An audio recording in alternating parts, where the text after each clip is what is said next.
That's okay, you can see me. See what Yeah, yeah. this here is reacted nanothermite. We did experiments with nanothermite to try and burn through steel.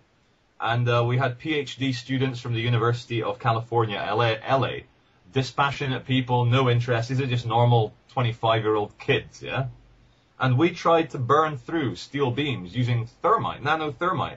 And it's practically impossible. The convection is very difficult. So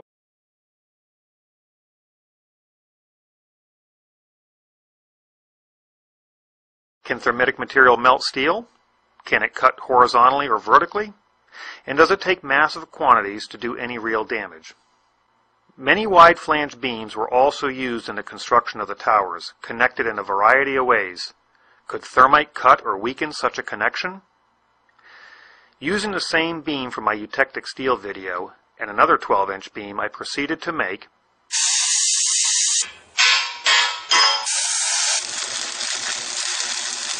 a double angle welded connection, which I set up on some 8-inch concrete slabs.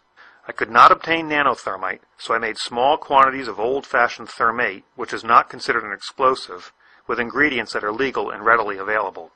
Thermate is difficult to ignite, and ordinary fuse is not hot enough. But a magnesium strip, which burns white hot, will ignite the thermate giving off heat and white smoke. NIST mentions bright white flames. Almost immediately, a bright spot appeared at the top of the window on the 80th floor. An unusual flame is visible within this fire. The upper photograph of a very bright white flame stands out. And let's listen to an eyewitness who was there. I was on the 81st floor. Tell me what you saw and heard. I had 40 people in there, just an explosion. There's a light flash out my window, my whole doorway to the entrance to my office blew open. Could these white flashes be some sort of igniter for the thermitic material? In addition to giving off heat and white smoke, thermate produces lots of small spheres of iron. These iron spheres are a natural byproduct of thermate and not from any steel. Just like those iron spheres found all through the dust. I'm an engineer who designs and builds things, and I'm certainly no explosive expert. My first problem was to find a container that could hold the thermate long enough to melt the steel while not melting itself. I didn't think that steel would work as a container, so I had to improvise using some normal roof tile that I cut in half. I then had to devise a way to hold it against the connection. I used strong magnets and a spring tooth from a hay rake to press 5 pounds of thermite on each side of the double angle connection. I lit the thermate. And it did absolutely nothing to the steel connection. Maybe thermate cannot melt steel, and maybe National Geographic was right. But the steel did not melt, meaning that perhaps a container could be made out of steel after all. Using an ordinary steel box tube, I had a slot milled along one edge. Welding the bottom and using clamps on the top to hold the powdered thermate in, I bolted it to a steel beam vertically. I called this device my thermitic box cutter. With only 1.5 pounds of thermate, or less than 1/100th of what the National Geographic experts used for their experiment.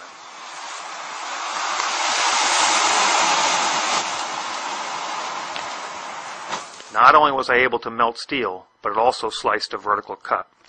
So I made a slightly larger thermitic box cutter and used 2 3/8 bolts drilled and tapped on one side of the connection.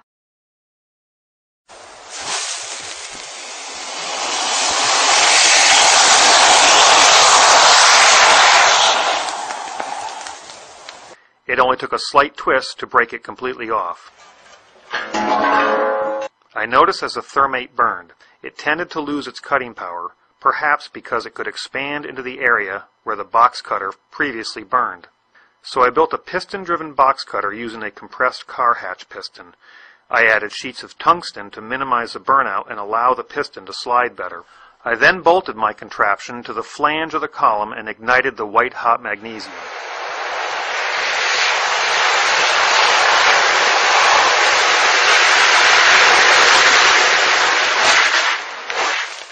It appears that not only can thermate melt steel, but it can also cut vertical columns.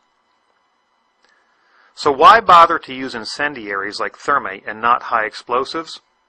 I think it's all about keeping things quiet before the main event.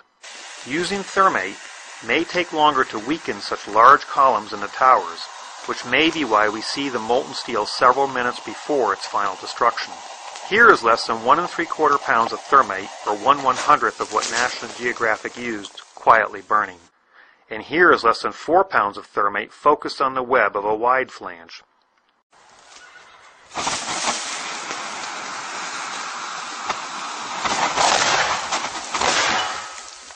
Which can also be set up on a vertical column.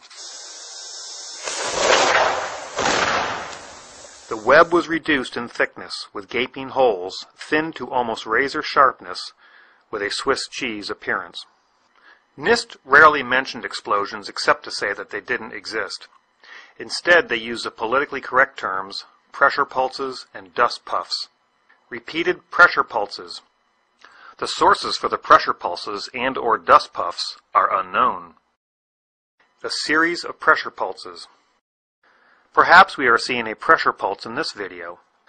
Rather than using a mechanical piston to maintain volume, I segmented my box cutter with steel plates, hoping to get a more uniform burn, but got some unexpected results. Can thermate make pressure pulses and or dust puffs? I guess it can. But why waste all that thermate and energy cutting the columns? Why not attack the weakest areas instead? Can thermate cut bolts? I guess it can. But what if just the head of the bolt is exposed rather than the nut and the threads? Can thermite be configured to cut just the bolt head? I guess it can. And without any evidence on the other side. I don't think that something like my piston-driven box cutter was bolted to the office walls, or trash bags full of thermite used. It's more likely that any pre-weakening thermitic material were hidden inside the perimeter box columns. I had a replica of a segment of the WTC box columns made up. And like the Trade Center iron workers, I bolted the segments together. It made 2 sets of my 2 bolt blasters, placing them in the access hole. Let's listen to another eyewitness. Like, it sounded like gunfire, you know, bang, bang, bang, bang, bang, and then all of a sudden, 3 big explosions. Is it even possible that thermite could do this? I guess it is. I made a 4-sided box cutter split in 2 pieces so they could be inserted inside the column. I held it up on the burnt-out bolt blasters and thought I could hold it down with magnets. Let's see what happens. I think my box cutter blew about 30 feet up, consuming valuable energy and trimming my tree in the process. Nevertheless, the inside of the column was cut about 3/4 of the way through. Were thermitic devices or maybe explosive nanothermite sprayed inside those box columns? I'm not sure.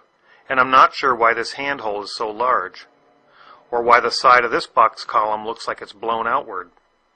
Or why 3 columns have a more intense glow, followed by 6 columns that don't, followed by another 3 that do. But I have an idea. But I do know that it's impossible for jet fuel or an office fire to melt steel or iron, which means the official story is wrong.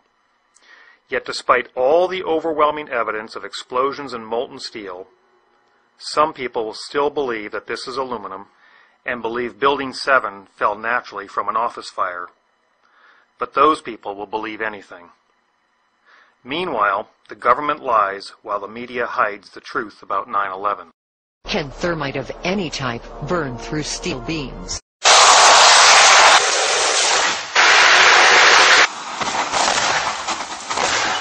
I guess it can. Isn't it time we use physical science rather than political science to investigate 9/11?